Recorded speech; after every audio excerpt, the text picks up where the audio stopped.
Special roll observer থেকে special observer, আর এবার নতুন মুখ্যমন্ত্রীর অ্যাডভাইজার সুব্রত গুপ্ত এবিপি আনন্দের মুখোমুখি। কংগ্র্যাচুলেশন স্যার, কি বলবেন? এটা একটা বিরাট বড় দায়িত্ব যেটা রাজ্য সরকার এবং মুখ্যমন্ত্রী আমাকে দিয়েছেন। আমি সবারই সহযোগিতা চাইব, বাংলার মানুষের আশীর্বাদ চাইব, যাতে আমি এই কাজটা সুষ্ঠুভাবে করতে পারি এবং রাজ্য সরকারকে সাহায্য করতে পারি। সব থেকে বড় কথা হচ্ছে যে আপনার মিশন এবং ভিশন কি হবে?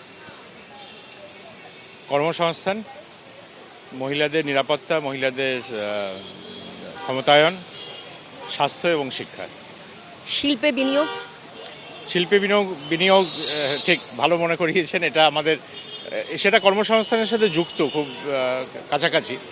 তো শিল্প সময় লাগবে। শিল্প তো এমন একটা ব্যাপার নয় যেটা বলেই সঙ্গে সঙ্গে হবে, বললেই তো।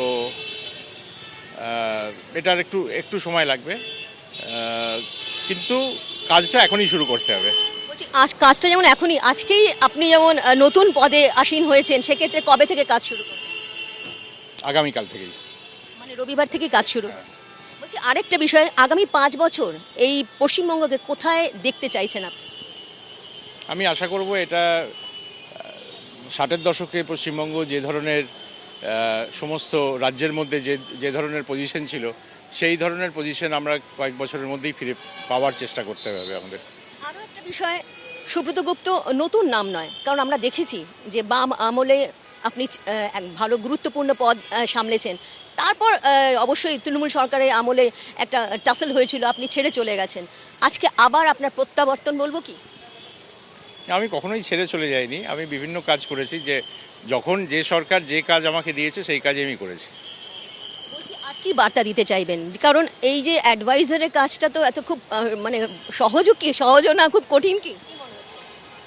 সহজ না কঠিন তো ভবিষ্যৎ বলবে, কিন্তু কাজটা গুরুত্বপূর্ণ এবং এটা একটা বিরাট দায়িত্ব। এই দায়িত্ব আমাকে দেওয়ার জন্য আমি মানে যেমন রাজ্য সরকার এবং মাননীয় মুখ্যমন্ত্রীকে ধন্যবাদ জানাবো, সেই সাথে আমার কিছু ডাউটও আছে যে কতখানি আমি সত্যি করে সাহায্য করতে পারবো। কারণ সমস্যা তো বিশাল। এই সমস্যার সমাধান তো একজন একার পক্ষে সম্ভব নয়, সেজন্য সবারই কোঅপারেশন দরকার, সবারই সহযোগিতা দরকার। রাজ্য সরকারের এত লোন রয়েছে, এত দেনা রয়েছে, সেইগুলো বিশাল দেনা, 8 লক্ষ কোটি টাকার কাছাকাছি দেনা রয়েছে। আমাদের ডিএ মামলায় কর্মচারীদের মাইনে দেওয়ার বিষয়টা রয়েছে। মহিলাদের যে অন্নপূর্ণা যে প্রকল্প, তার মধ্যে সাহায্য দেওয়ার আছে। বিভিন্ন রকম প্রকল্প আছে গভর্নমেন্টের।